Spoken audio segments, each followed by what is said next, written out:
Welcome all. Welcome to this session of Object Oriented Programming 1. And today we'll be continuing with Unit 4. Let me show the disclaimer. Session.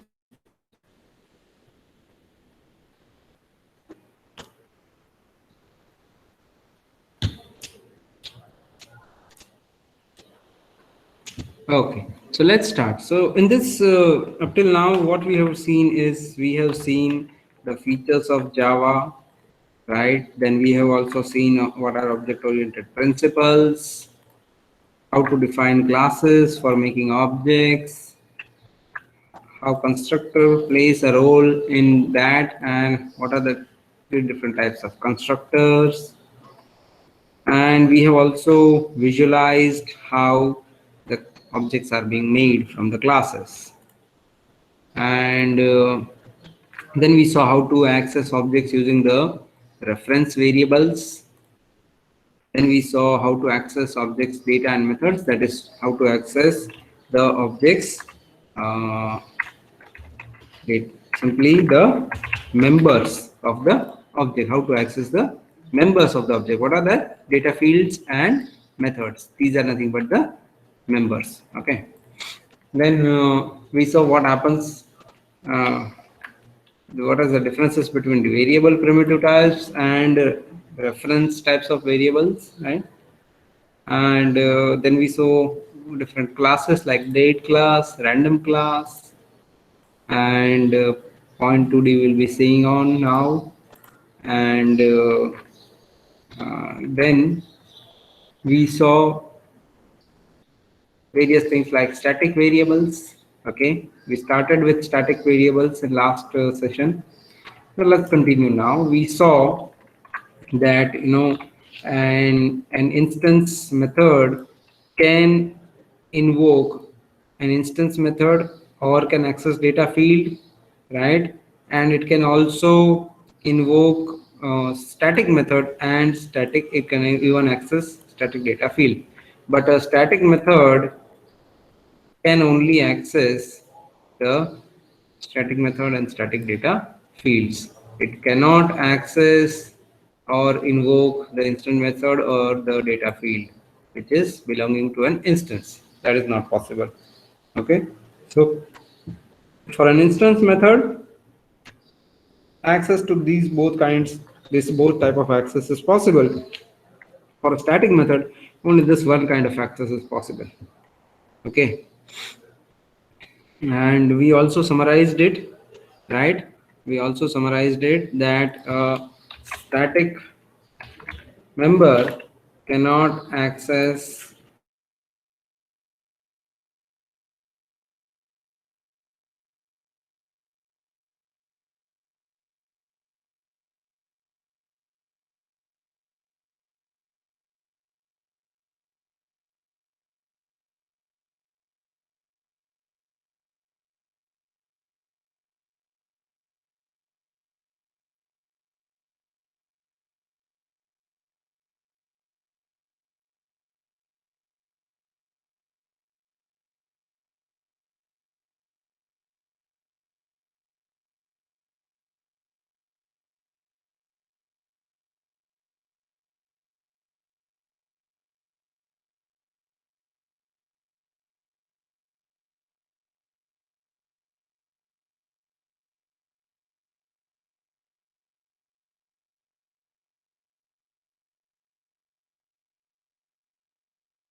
Ha.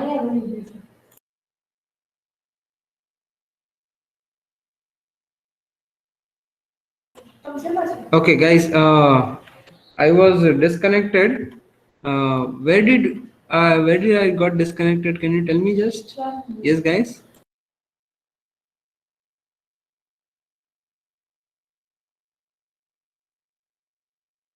Yes, guys. When did I got disconnected? Can you tell me? Anyone? Almost from beginning. Oh my God.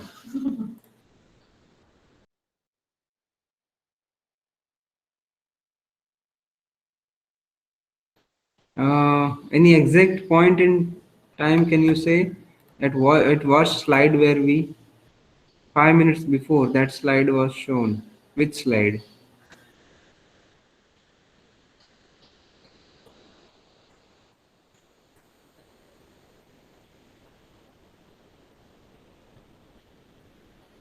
Static variable and constant. Okay, no problem, Harshit. Thank you for that. I'll just again display that. Okay, Jaishankar.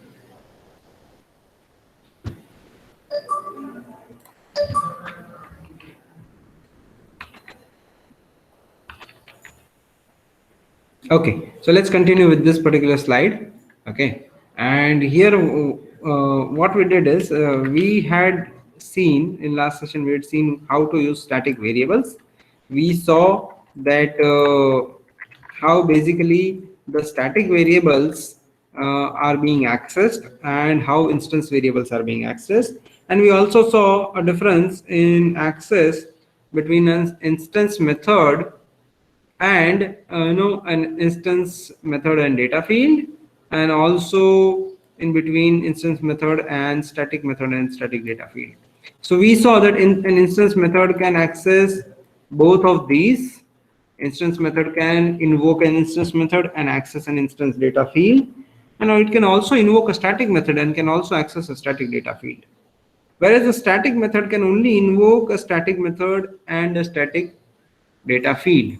Only this.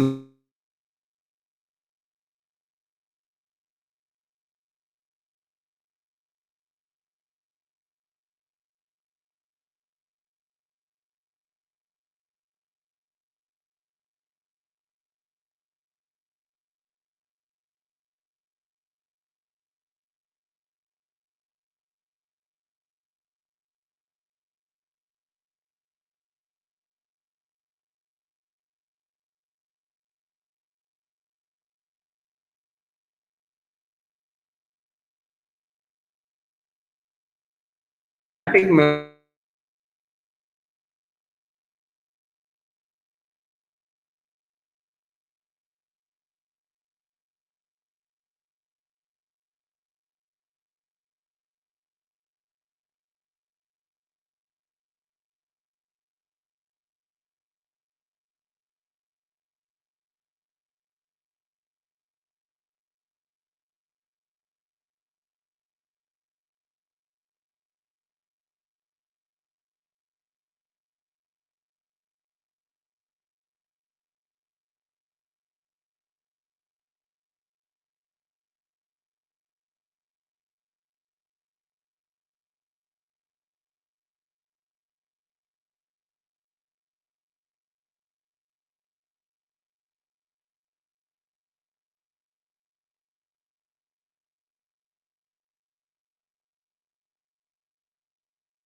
Okay, I think I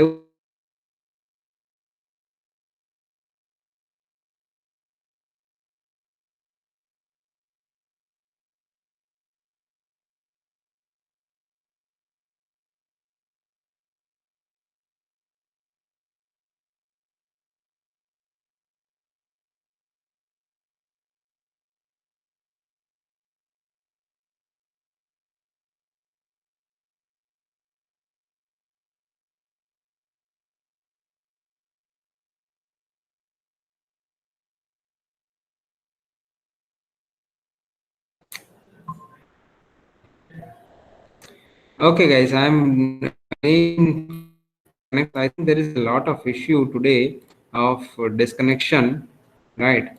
Let me again share my screen. Okay, and now I think what I will have to do is I will have to keep this tab open only so that I know whether I am connected or not.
Okay, guys, I think there is a lot of connection and disconnection issue today.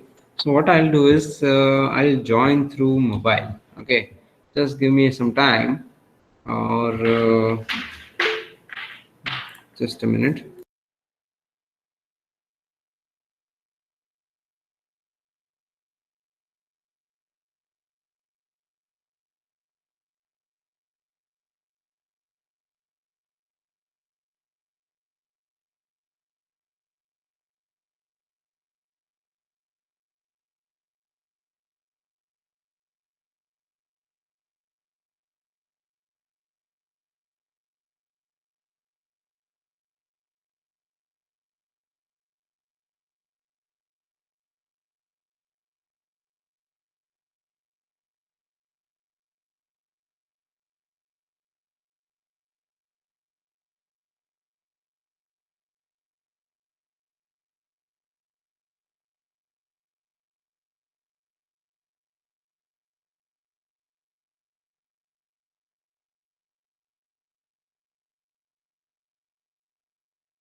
Okay, am I audible now properly? Please let me know, guys, because I am connected through phone and okay, that's good. That's really good to know.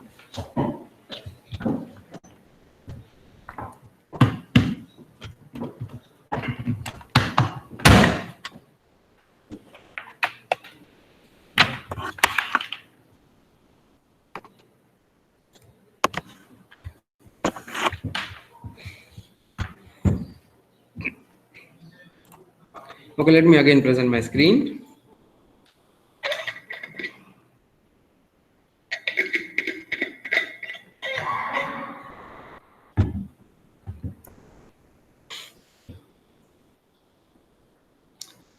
Okay, I hope my connectivity is proper now, and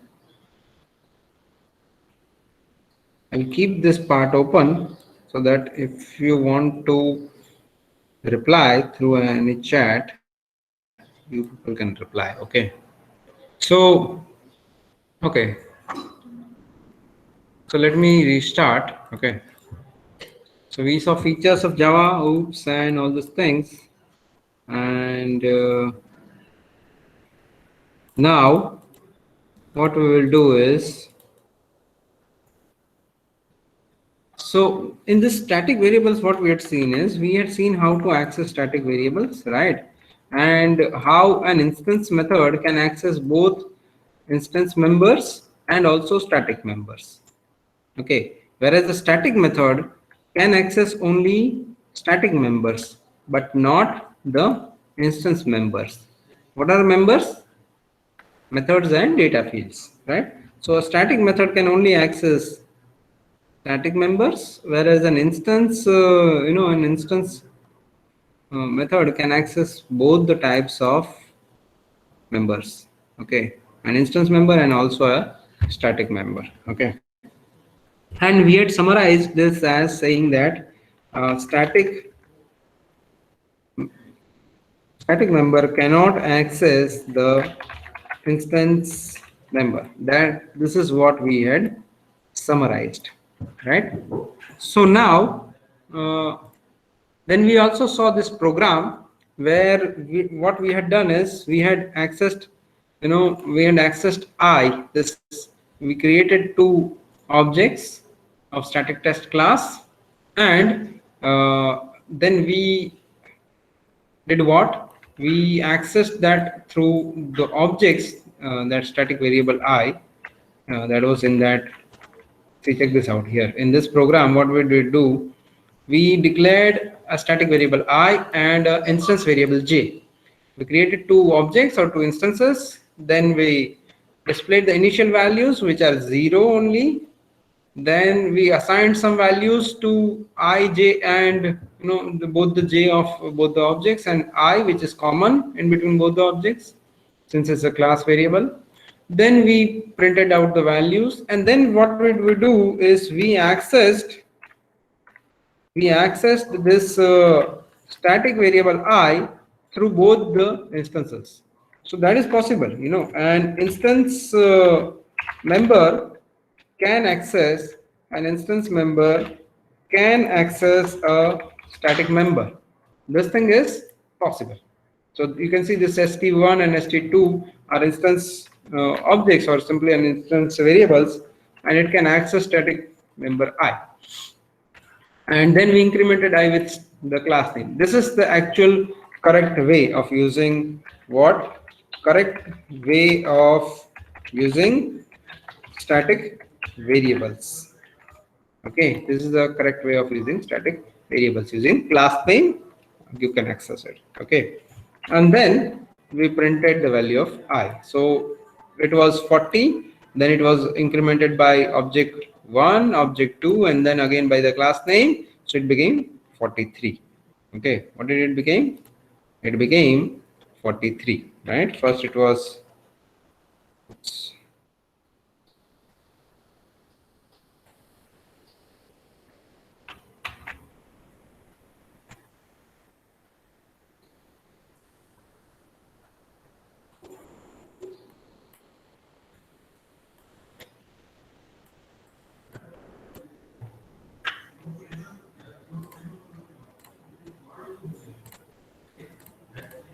first it was basically 40. I was 40, then it became 41, then 42, and then 43. So first two times accessed by object or instances or instance variables, and then accessed by class name. Okay. Now see, this program has a specific thing in this. In this program, you have got static variables also. Okay, and along with that, you also have a static method, and there is something new for you people, and that is called as a static block. What is this thing called as? This is nothing but a static block. Okay, Why is it called a static block? Yes, because it does not have any name. You see, it does not have any name. It just the static keyword is used, opening bracket is there and a closing bracket is there. That's it. Right. And in between some code is there as if this is a method. It looks as if this is a method, but no, it's not a method. That is a static block. So see what happens in this program. In this program, when the control enters, before the control enters this main, okay, before the control enters this main, what would happen? Okay, when the class gets loaded, okay, when class is loaded, okay, at the same time, the static blocks, all the static blocks are executed line by line in sequence. Whatever the sequence of the blocks is, you can have, okay, so for that, you can have multiple blocks, you can have multiple static blocks. Okay, so if you are executing multiple static blocks, okay, multiple static blocks, right, then you can execute in sequence. Now we have over here only one static block, right? So what would happen as soon as the class is loaded, it will run all the static blocks. So what does this do? This says static block initialized. So you can see that is the first line, and then it will say b is equal to a into 4. What is the value of a? 3. So b's value has now become what? That has become 12. Okay, and then the main method is called, you see, and then the main method is called. So when we run this program by saying Java and use static, right? So what happens is, first thing is it loads the class. This is what the first thing happens. Second thing is, what is, it executes all static blocks. And then the third thing happens is, calls main method. Calling of main method, that happens the last, and then what happens, the control goes to this method. From here the control jumps to this static method, okay, and it sees that, okay, print x. What is value of x? What did we send? 42. So it prints 42. Then we say, what is the value of a? A's value is 3. And then what is the value of b? We had calculated over here, it is 12, right? So this is what happens. Okay, so you understand what are static blocks? Yes, static blocks can basically use static variables only. It cannot use instance variables. So now you understand why static members cannot access instance members. Can you see in this whole code, can you see anywhere the code has made any object? Can you see a creation of object anywhere in this code? Tell me, yes or no? Please reply. Do you see creation of object in this code anywhere? Yes. Okay, no, right? You don't see it. That's what I mean to say, right? Because you see what happens is, here we are not using new operator. We need to use new operator in order to create an object. And before we create an object, before creating the object, if we try to access any variable, what should happen? It should give the error, right? It should give the exception. An exception would be generated, an error would be generated, right? So that is, not a legal statement. So that's why basically it is said that a static member can only access the static members, not any non-static member. So if I would have written any one more, suppose let's say if I would have written one more variable over here calling int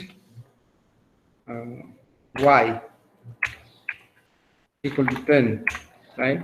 So now this y cannot be used over here. No, because we have not created any object yet, any instance yet. Okay. So this is how static blocks work. Okay. And static blocks basically are used to work with only static variables and static methods only. Okay. You can even call, you could have even send a call to this method from the static code. There is no issue in that. Okay. There is no issue in that. Okay. Now let's see what are visibility modifiers. Visibility modifiers basically define how the visibility will work. Okay. This define, see, check this out. So visibility modifiers basically can be used to specify the visibility of a class and its members. So visibility modifiers are basically four types of modifiers are there. One is the public, then the protected, then the private, and the fourth one is does not have any name. We don't use any name for it in our code, but we call it as default. That is the default modifier, which is nothing. Actually, this is the scope, default scope. Okay. So this visibility modifier specifies the scope of your members, where it is accessible, by whom, and all those things, where it is visible and all those things. So you can use public visibility modifier for classes, methods, and also data fields, but this is not recommended. Don't use public for all your data fields. Okay. And this is used to denote that they can be accessed from any other classes. It can be accessed, these public variables or public methods can be accessed from any other classes. Okay. And no visibility modifier is used. If no visibility modifier is used, then by default, the classes, methods, and data fields are accessible by any class in the same package. So that is default scope. The default scope means no visibility modifier, right? So it means the scope becomes up to package. So any classes inside the package and inside the same package can access a default scoped member. Okay. And this is also known as something called as package private or package access or default visibility. Okay. So check this out. Here, see, there is a package one. Now we will come to know what are packages. Okay, see, package one. So this is nothing but a folder. Let's suppose that this is a folder, okay, called as P1. And in that folder P1, what happens is in this particular P1 folder, you have various class files. Which class files are there? C1 is there, then C2 is there, and then you also have C3, right? So these three are the classes. What? These three are nothing but the class files, dot class files that have been generated. Okay. And these three classes are present in one single folder called as P1. And now see, check this out. This C1 has got X variable which is public, Y which is having no visibility modifier. So what is the scope of this? Scope of this by default is default. So what happens is C2 and C3, these two classes can access this Y from their code. If they make an object of C1, then they can access this Y easily. That is default visibility. Okay. And now see, this Z is private. So it is accessible only in between these C1 class. Up to this much only. Up to this much is the scope or lifetime or accessibility, visibility, simply the visibility of Z. Okay, understand what is the, now if we say public, this X is public, right? So X would be accessible from other packages also. For example, now if you have any other package called as P2, right? If you suppose you have another package called as P2, right? So that P2, if that P2 has got any other class, let's say C4, then that can access this X variable. That can access what? That can access this X variable if it creates an object of C1. Why? Because this is an instance variable. This is not a class variable. Okay. So we need to create an instance of the C1 or object of C1, then we can access X. But where we are accessing now, we are accessing in a different package. Understand? So public is available everywhere, in the same package also and in different package also. That can be any package. Default is accessible only up to the same package. Any other classes in the same package can access it. And private is accessible only inside the class. Okay, is inside the class. So check this out here. The C2 has got a method, okay, where we are creating the C1 object. We are trying to access o.x, o.y. This is possible. This is also possible. O.x can be accessed, O.y can be accessed, but it cannot access O.z. It cannot access O.z because Z is private and it is accessible or it is visible only up to the C1 class. So it says that this Z is not recognized. Okay, that's what it says. And if a public method is there, M1, that it can invoke this, that's fine. And M2, that is default, that also can be invoked. Private method is there, that cannot be invoked. Why? Because this private method is also visible only inside the class itself only, nowhere outside it. Okay. Similarly, if we in this C3 class, if we make an object of C1, we can access, now see here there is a P2. Okay, so now the C3 is not over here. The C3 is basically over here. C3 class is over here. Okay. And now the C3 cannot access this Y value. Why it cannot access this Y? Because this Y has a default visibility, and default visibility means only visible inside the same package. Whereas now the C3 is in different package. So C3 cannot access this Y. Obviously, you could not access Z, but not even this Y now. You see? So now if we say inside this package P2, C3 class, inside we have any method, and we create an object of C1, we can access X, which is public. Y? No. Y is not accessible. Z? No. Z is private, it is not accessible. And M1 is a public method that is accessible. M2, no, it is having default scope, so no. M3, it is having private scope, so no, that is not accessible. You see?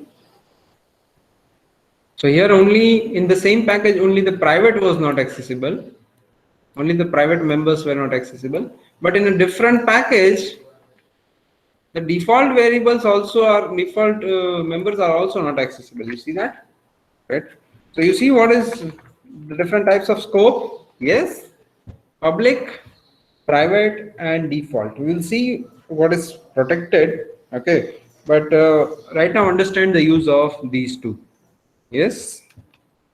Any doubt in this? Please do let me know. Okay, because this is very, very much important to know how this visibility modifiers work. Okay. So visibility modifier private basically does what? It restricts the access to its defining class. Okay. Visibility modifier private says that the access is restricted to the defining class only, inside a single class only. And the default modifier restricts the access to a package. Okay. Access to a package. And public modifier enables unrestricted access. Public modifier enables unrestricted access. Okay. So if a class is not defined as public, it can be accessed only within the same package. That's the main thing. So that's why whenever we want to run any particular class using main method, we also make the main method public and also make that particular class as public. Okay.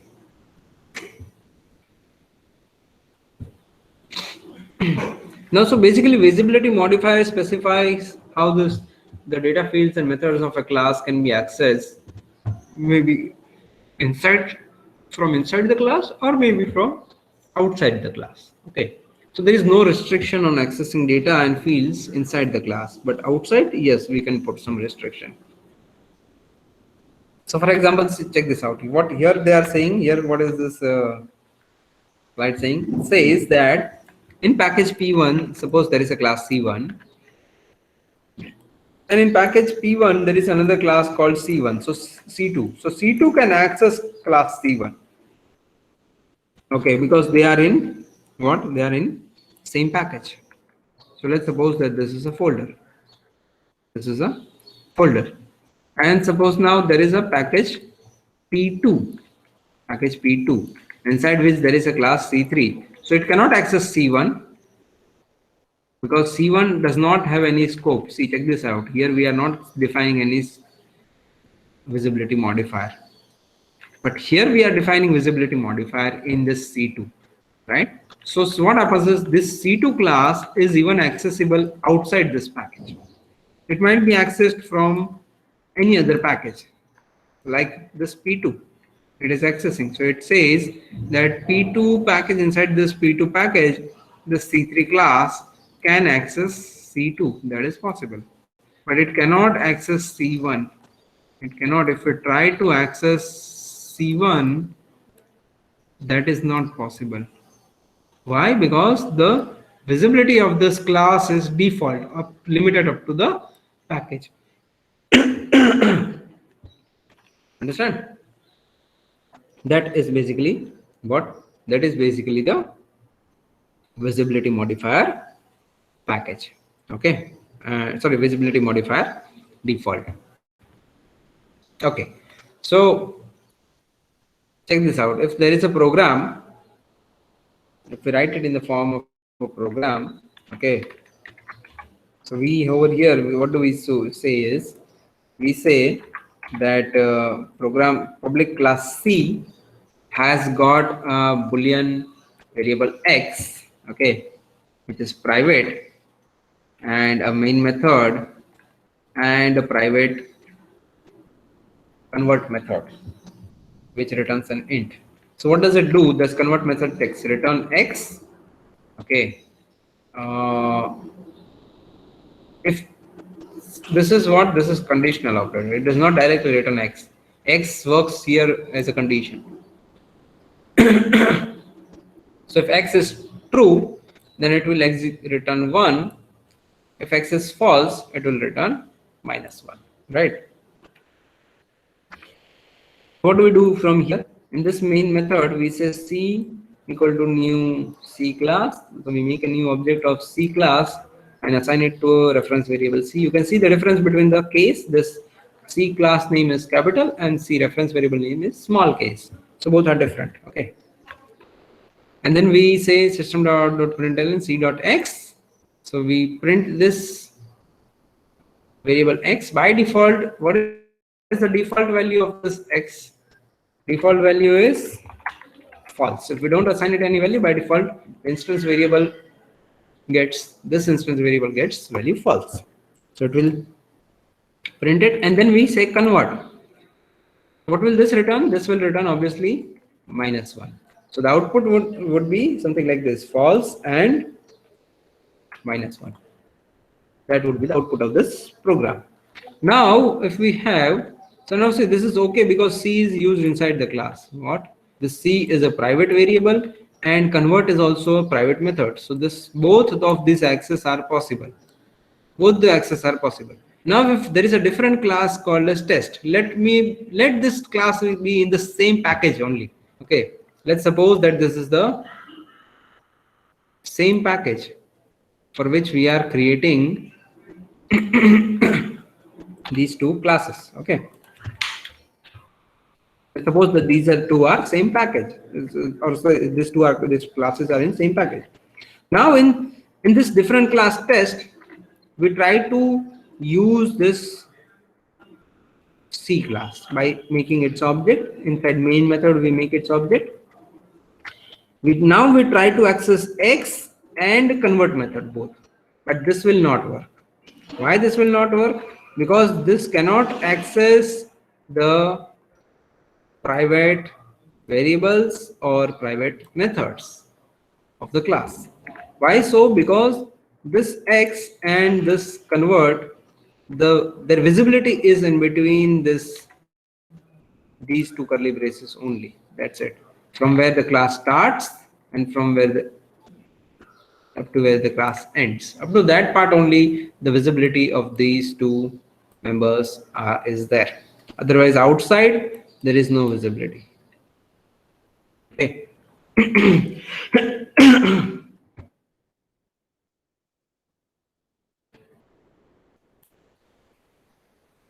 Okay, you want to understand public and private. Okay. So see here what happens. Here if let me show it in this manner.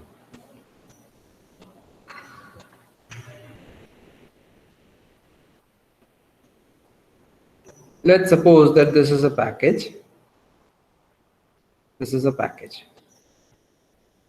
Okay. And the name of this package is P1. Okay. And inside this package we have got these two classes, class C and class test. Okay. Now if we declare a variable X inside this class C and also a method convert, and now see both are private. Okay, both are private. So where are these visible? Where are these accessible? These are accessible only in between these two curly braces, the starting curly brace of the class and ending curly brace of the class. Okay. So these two are not accessible outside this. So if in the same package, if this test class is there, which is different than this C class, and if it tries to access any of this, private members, that access is not possible. So what is the view that test gets? Test gets the view of C class as something like this. That there is a C class, and let's say that there is a C class, and if we try to model it, then in C class it does not have any variable and there is only a main method. That's it. There is only a main method which is static. Okay. So this is what the picture is given to this test class if it tries to access the C class. So how does it try to access? Check this out. It creates an object of C class, and then it tries to simply print the variable X of C and tries to call this convert method of C object. But that is not at all possible. This is not at all possible because these two statements cannot access the private members of this particular class because we are accessing it outside this class C. because this code is what? This code is present outside this class C. So that's why this access is not possible. So as simply as this, you understand that private members are not accessible outside the class. These cannot be accessed from outside the class. These are meant to be used only inside the class. It can be used in any method, but only inside the class. That's it. Okay.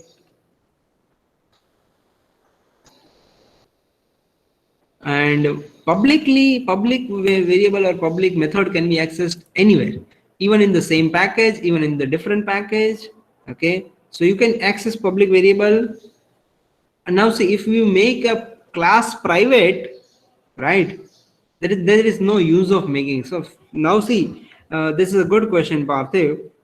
For classes, you have only two visibility modifiers. Which two are there? Can you say? There are only two visibility modifiers. Okay, only two visibility modifiers apply for classes. Okay, which are these two? These two are specifically, the one is by default is the public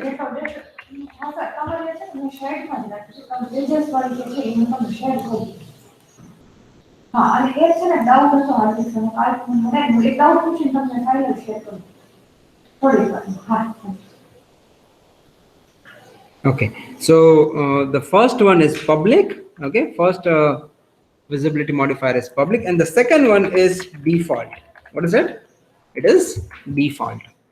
You cannot apply what? You cannot apply private or protected to a class. These two are not possible. No, this is not possible. Okay. Only public scope and default scope. Because if you make a class private, then who will instantiate it? Yes, who will instantiate it if it is itself is private? Understand? So public means if public means a class is accessible outside the package, and default means it is only accessible inside the package. That's it. These two are related with package only. These two scopes or these two visibility modifiers are related to the scope of accessibility in the package itself. Okay, understood? So you cannot make a class private, as simple as that. Fine, so let's call it the end of the day. Okay, and if you want, I can extend for some time, because we had got disconnections in between. If you want, I can extend for some time. Okay, so quickly let's see what are the next things. Data field encapsulation. Okay, so this will take a lot of more time to understand what is encapsulation. So let's call it the end of the day over here. Okay, and if you have any doubts, please do let me know. Yes, any doubts at all? Please do let me know. Yes, Harshit, any doubt?